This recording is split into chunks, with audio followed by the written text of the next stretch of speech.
Hello po sa inyong lahat. Makeup artist for today's gig naman tayo today. At ayan nga pala ang aking client, yung nasa right side, then yung nasa left side naman, yan yung picture na sinend niya sa akin para gayahan ng kanyang makeup. Gusto ni bride sobrang light makeup lang, kaya yan yung result. At yan na nga, mag-uumpisa na kami mag-makeup. Ang aking videographer dyan ay si Miss Ami. Yan, nasa background maraming mga tao kasi sa house lang kami ni bride nag-makeup. Sa resort kasi dapat nakausap nila, nagkaroon ng problema dapat kasi mag-start kami ng 10 a.m. So, ang sabi na sa resort, 12 pa daw pwede doon mag-start ng makeup. So, gahol na kami sa oras. Kaya, eto, nag-start na kami sa bahay nila. Kaya, sorry na po sa background. Ang sarap lang din make-upan ni bride kasi ang kinis-kinis na mukha niya. Then, ayaw niya rin kasi ng sobrang kapal na makeup. Bago ko nga pala makalimutan sabihin, si bride pala ay Muslim, Christian Muslim po siya. Usually kasi sa kanila makakapal talaga yung mga makeup sa pagkakaalam ko. Then yun din ang sabi ni bride. Pero siya kasi ayaw niya ng makapal na makeup. Gusto niya yung natural lang, yung itsurang siya pa rin daw. Kaya alam na this, enhance lang tayo.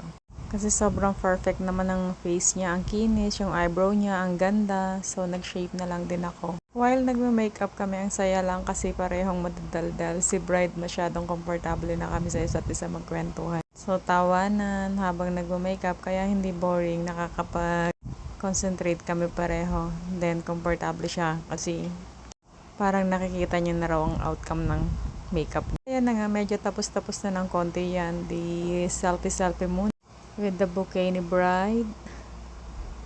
Yan.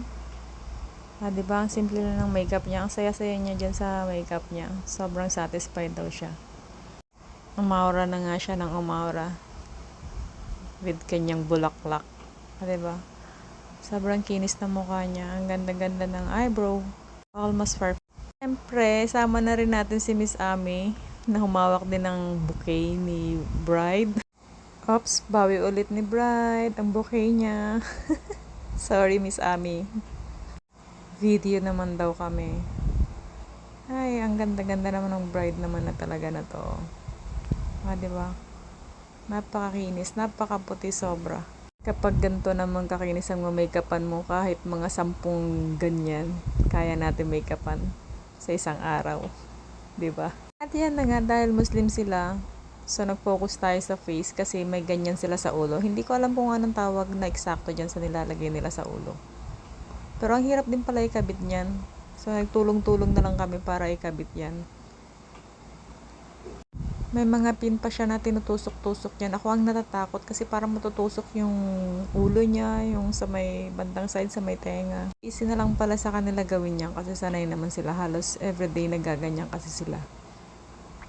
Then, ako na lang nagkabit ng tiara niya diyan sa ibabaw. At syempre, after makabit yan, ayan, nag-selfie ulit kami. May tiara na siya dyan. Ang cute. May nilalagay, may pinifix pa siya dyan sa likod niya, yung parang garter. Kasi dapat daw mahigpit. Nakafix para hindi daw mag-crumpled yung dyan sa may front. Sila lang talaga nakakaalam. Hindi kaya ng power ko i-fix yan. Wala nga lang talaga kaming picture na naka-gown siya kasi sa resort na siya magpipictorial ng 12 p.m. At syempre, hinuli natin yung before niya. Ayan siya. Thank you for watching!